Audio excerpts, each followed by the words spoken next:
और भारत सरकार को इसमें अपना रोल निभाने की ज़रूरत है। और हम उम्मीद करते हैं कि मौजूदा बीजेपी की सरकार आयतुल्लाह खामेनेई की मौत को कंडेम करेगी, इस जंग को रुकाने की पूरी कोशिश करेगी, क्योंकि याद रखिए कि 10 मिलियन के करीब भारत के नागरिक गल्फ कंट्रीज में काम करते हैं।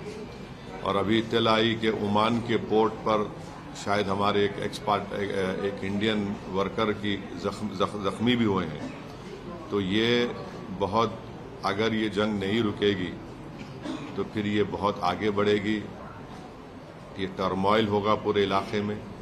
और आपको अंदाज़ा भी नहीं है कि कई भारत के लोग जो उम्रा करने के लिए गए हैं और वो ट्रैवल एजेंट के जरिए जाते, पैसे देते 2 दिन मक्के में, 3 दिन मदीने में, अब उनके पास पैसे नहीं है, वहां पे फ्लाइट ही नहीं उड़ रही है वहां पे। तो कितनी परेशानी हो रही है। और साथ ही साथ आप ये भी बात जानते हैं कि हमारे जो पड़ोसी मुल्क है और जो इजराइल है, ये दोनों मुल्क अपने पड़ोसियों को चैन से जीने नहीं दे रहे। अफगानिस्तान में हमला, और फिर इजराइल जो है बार बार जून में ईरान पे हमला किया, और इजराइल बेंजामिन नेतन्याहू ने 70,000 से ज्यादा फलस्तीनियों का जेनोसाइड किया।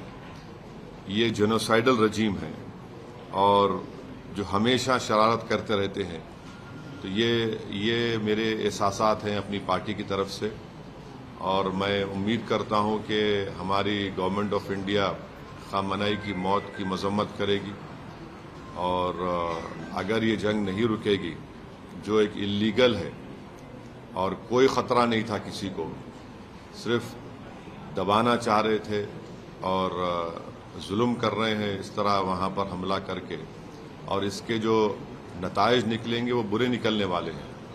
हम लोग अंडर एस्टिमेट कर रहे हैं, ये ख़त्म होने वाली नहीं। अगर ट्रंप और नेतन्याहू समझ रहे हैं कि रजीम चेंज होगा ईरान में, मैं नहीं समझता कि रजीम चेंज होने जाने वाला है।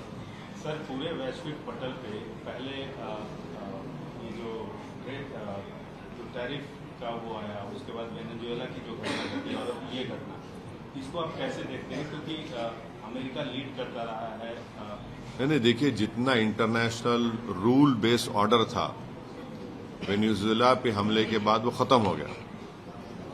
अब और उसको आप खत्म कर दिए जब आप इजराइल के साथ मिलकर ईरान पर हमला किए।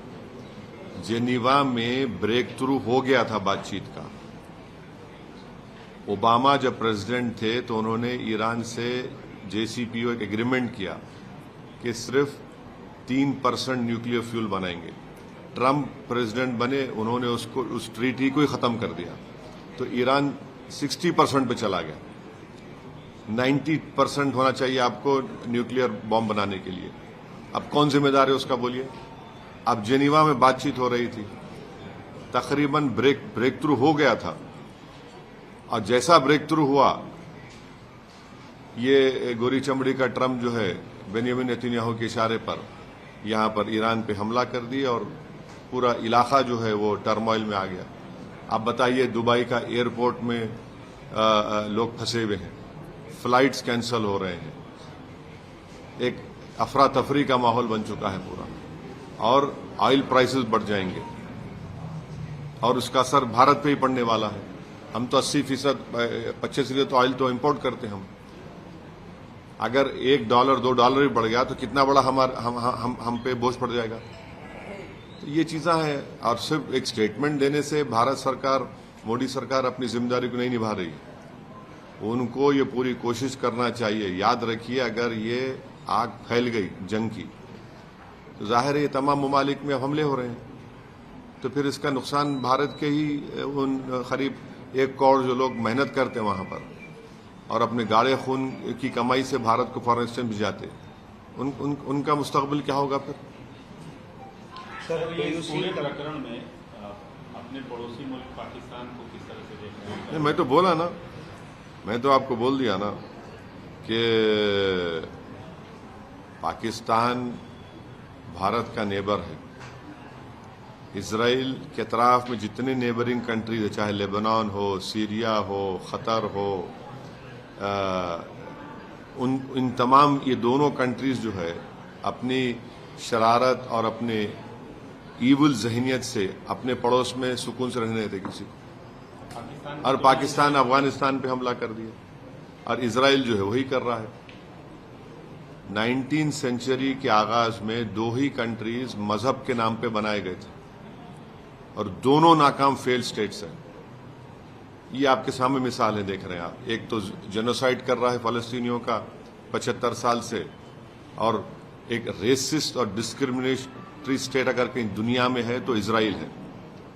और ये पाकिस्तान कभी भी भारत को सुकून से रहने नहीं देगा। हमें